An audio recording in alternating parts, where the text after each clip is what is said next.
Oke, baiklah. Selamat datang di channelku, channel Juta Dinda, dan kita sekarang akan bahas tentang major depression disorder atau gangguan depresi. Ya, nah gangguan depresi ini sangat bermanfaat sekali ya untuk kalian yang mau ikut di acara kita kali ini. Baiklah, terima kasih. Check it out.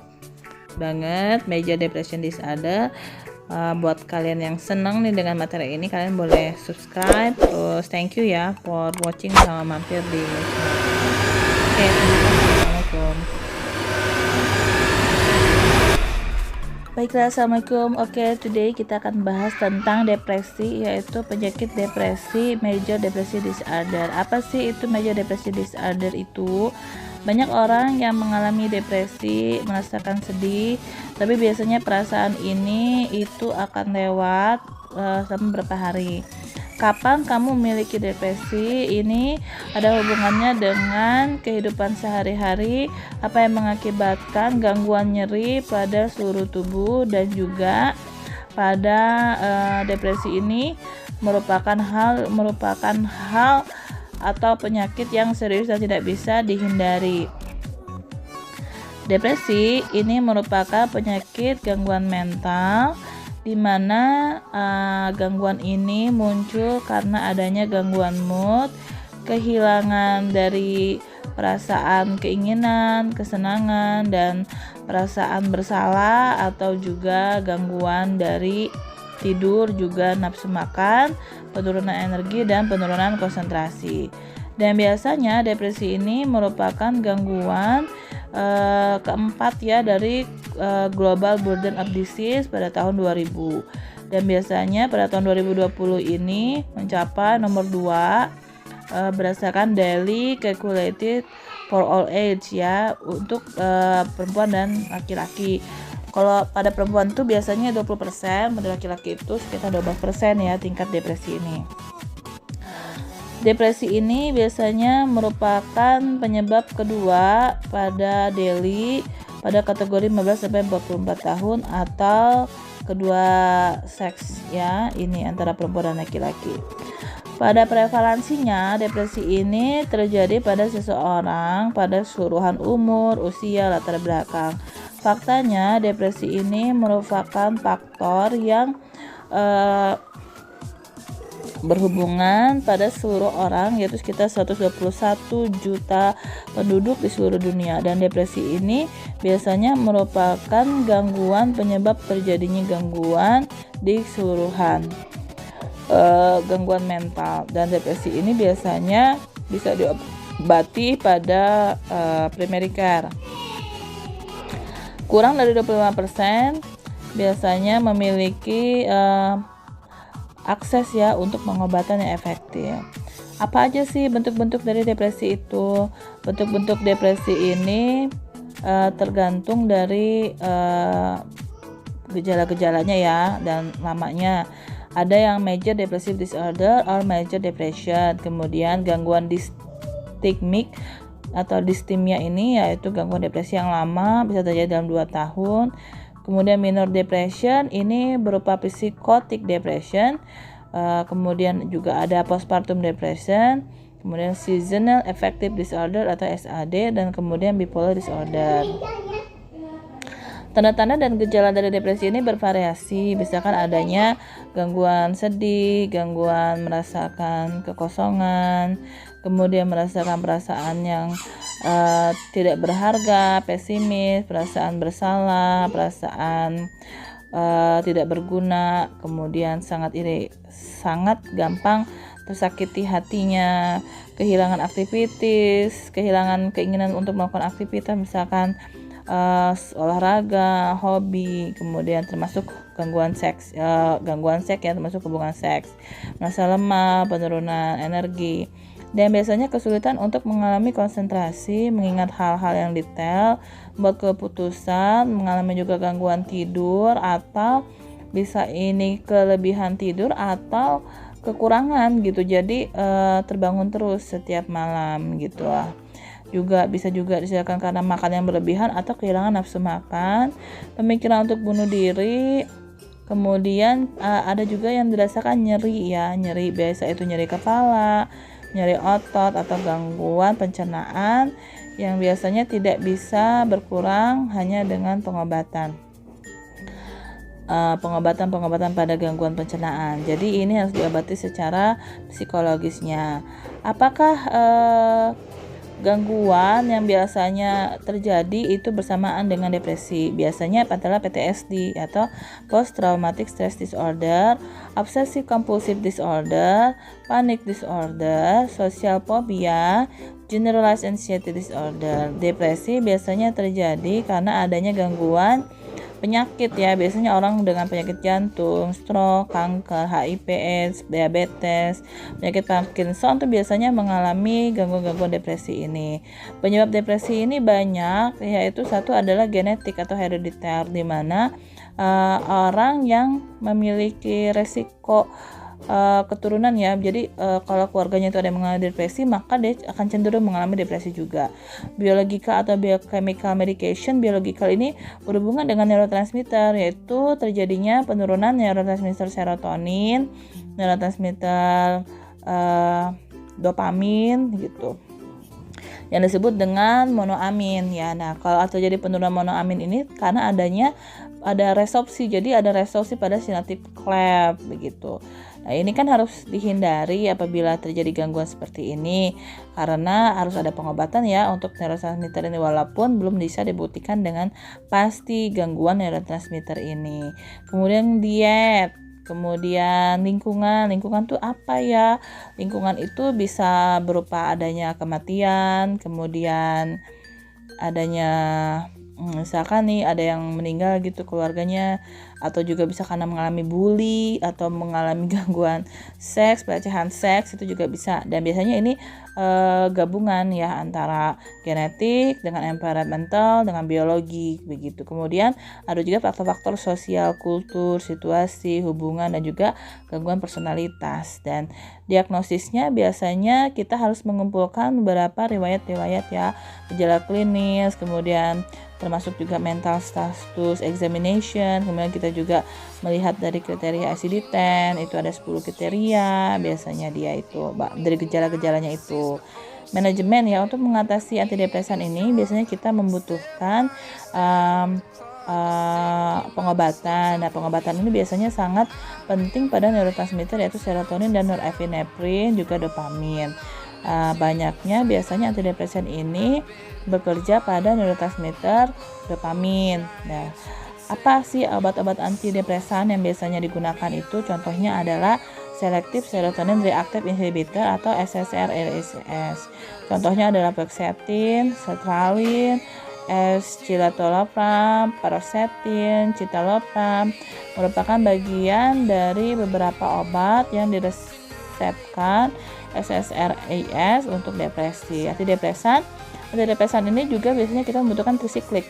Ya, trisiklik ini merupakan depresan yang lama ya, biasanya ini trisiklik sangat bagus ya, biasanya dia tapi dia tidak bisa digunakan banyak karena memiliki efek samping, misalkan imipramine dan nortriptyline. Antidepresan yang lainnya adalah monoamin oksidase inhibitor atau MAOIs. merupakan pengobatan antimedikasi depresan yang sudah lama, dan biasanya ini bisa sangat efektif untuk gejala-gejala depresi yang atipikal.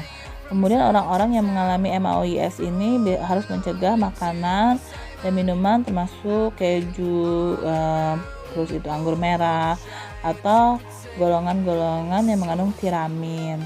Psikoterapi ya, tentunya ini orang-orang yang mengalami depresi ini sangat membutuhkan psikoterapi. Apa saja psikoterapinya itu? Psikoterapi itu bisa berupa cognitive behavioral therapy atau CBT. Nah, si CBT ini bisa membantu seseorang dengan depresi untuk berpikirannya itu untuk menghilangkan struktur negatif thought gitu. Kemudian interpersonal terapi atau IPT. Nah, IPT ini juga menolong seseorang untuk mengerti dan bekerja sehingga tidak mengalami gangguan pada hubungan yang bisa menyebabkan mereka depresi. Kemudian juga ada ECT ya. ECT ini elektrokonvulsi terapi. Biasanya itu dilakukan di otak ya. Ini psikoterapi ini berupa listrik gitu, terapi listrik, dan harus dibawa anestesi gitu.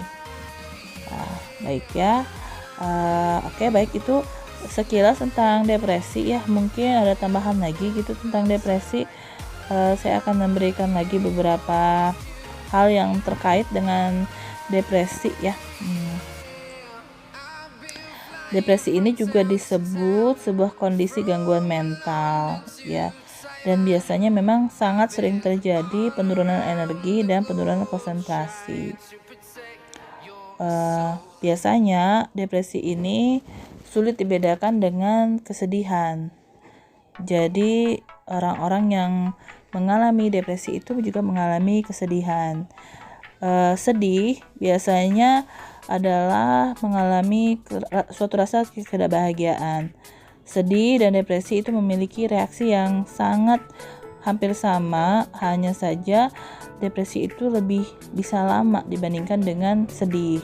Depresi itu dapat mempengaruhi seseorang moodnya, juga dapat merasa orang tidak berguna dan merasakan orang itu sangat jatuh hingga beberapa minggu, bulan, bahkan tahun. Nah, biasanya kesedihan ini bisa terjadi sangat lama dan biasanya itu tidak akan bisa diatasi sendiri. Jadi itu yang sangat membutuhkan dukungan keluarga dan juga teman. Dukungan keluarga dan teman juga sosial itu sangat bisa membantu perbaikan orang-orang yang mengalami depresi.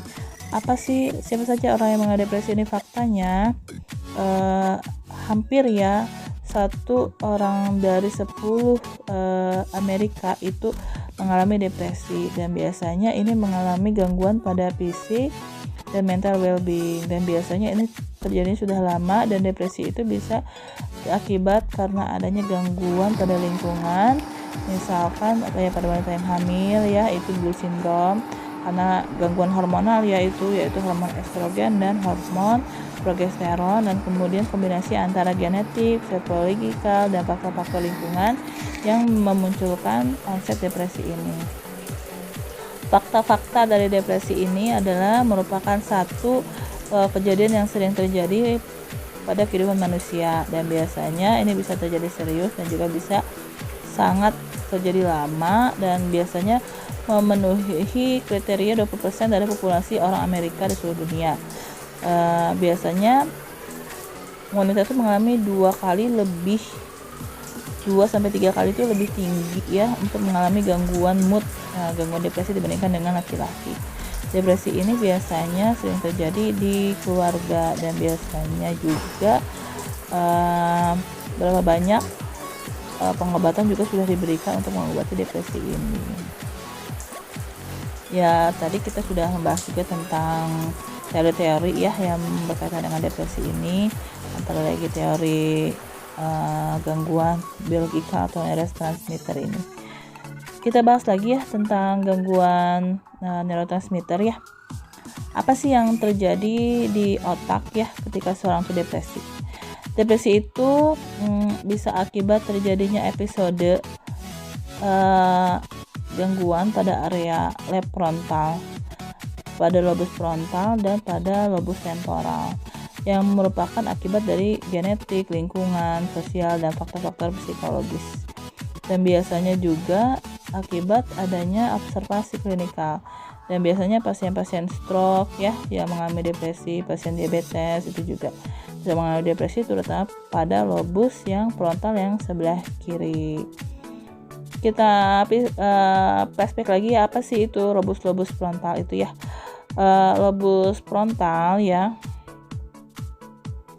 frontal lobe itu dia itu berfungsi untuk executive function, untuk berpikir, untuk mengorganisasi, kemudian problem solving, emosi, mengontrol tingkah laku dan perilaku ya. Terus dia di tengah-tengahnya itu ada motor cortex yang berfungsi untuk pergerakan, sensory cortex untuk sensasi, kemudian kalau temporal lobe itu untuk memori, mengerti bahasa, kemudian kalau occipital lobe itu penglihatan, kalau partial lobe itu persepsi, kemudian arithmetic spelling. Depresi ini akibat adanya gangguan pada left hemisphere atau axon yang biasanya karena adanya gangguan persepsi, sehingga disebut dengan gangguan depresi di otak gitu. Ya, baiklah. Penting ya untuk diingat ya apa aja tuh gejala-gejala depresi tadi ya, karena penentuan diagnosisnya itu harus ada 5 dari kriteria depresi, yaitu merasakan tidak tertolong, tidak berharga,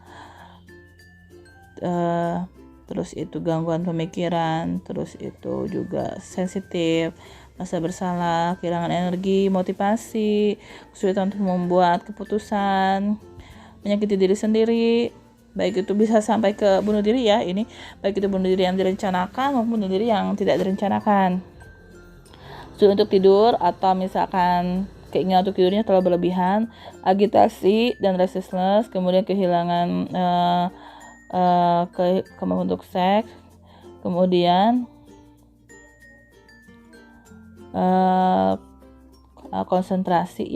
konsentrasi, forgetfulness, kemudian unreality, kemudian gangguan-gangguan tubuh ya, misalkan sakit badan, pusing gitu, kemudian kehilangan nafsu makan, juga mengalami halusinasi dan delusi, itu juga termasuk mengalami depresi gitu. Nah, baik ya, buat kalian ini yang mengalami depresi ini jangan diam aja. Apabila ada seseorang di sekitar kalian tuh yang mengalami depresi, sebaiknya tuh segera menghubungi rumah sakit terdekat, karena depresi ini tuh tidak bisa diketahui oleh orang yang mengalami depresi, sehingga kita harus bisa mengidentifikasi ya, terutama orang-orang yang ingin mengalami bunuh diri ya, atau ingin merencanakan suatu hal bunuh diri. Jadi kita harus hati-hati, kita harus dengan cepat segera membawa mereka ke rumah sakit, menemui dokter spesialis jiwa atau spesialis anak untuk anak dan remaja yang mengalami bullying atau sexual abuse, itu pelecehan seksual, kemudian juga menemui ahli psikologis ya, psikiater seperti itu ya. Baik, saya rasa cukup sekian ya untuk depresi. Mungkin kita akan lanjut untuk gejala-gejala gangguan pada psikiatri selanjutnya ya, ini kita akan jelaskan kembali. Namun sebelumnya terima kasih karena sudah mampir ya ke channel ini, channel Jutan Dinda. Ini channel saya yang lainnya selain channel klinik. Ya mungkin nanti kalau kalian tertarik dengan channel ini ya subscribe and like. Oke. Thank you.